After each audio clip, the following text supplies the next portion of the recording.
Beatrix Potter, 1866–1943. Beatrix Potter was one of the most beloved children's authors and illustrators in literary history. She is best known for creating Peter Rabbit and many other animal characters that have delighted readers for more than a century. Behind these gentle stories, however, was a woman of intelligence, independence, and quiet determination. Beatrix Potter was born in 1866 in London, England, into a wealthy family. As a child, she spent much of her time indoors, often feeling lonely. Books, drawing, and observing nature became her closest companions. She developed a deep love for animals, sketching rabbits, mice, frogs, and birds with remarkable detail and accuracy. Unlike many girls of her time, Potter was deeply interested in science, as well as art. She carefully studied plants, fungi, and animals, keeping detailed notebooks filled with drawings and observations. Her scientific work was so precise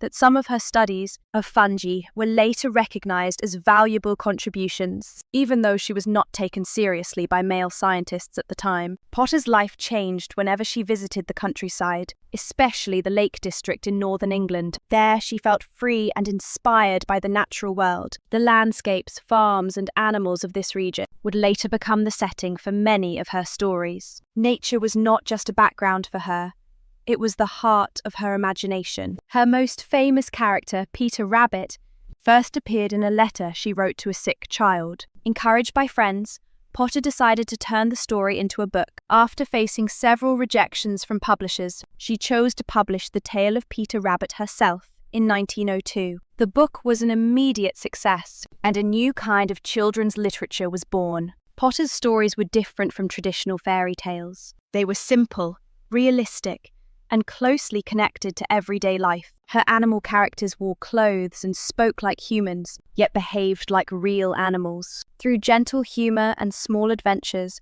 she taught lessons about curiosity, consequences, and kindness. Financial success gave Beatrix Potter independence, something rare for women at the time. She used her earnings to buy farmland in the Lake District. Over time, she became a skilled farmer, raising sheep and caring deeply for the land. She believed that nature should be protected, not exploited. In her later years, Potter devoted herself to conservation. She worked to preserve the countryside she loved, eventually leaving much of her land to the National Trust. Thanks to her efforts, large parts of the Lake District remain protected today. Beatrix Potter died in 1943 at the age of 77. She left behind more than 20 children's books, countless illustrations, and a powerful legacy. She is remembered not only as a storyteller, but as a woman who followed her passions and lived in harmony with nature. Beatrix Potter's life reminds us that creativity can grow from careful observation and that even quiet voices can leave a lasting impact on the world.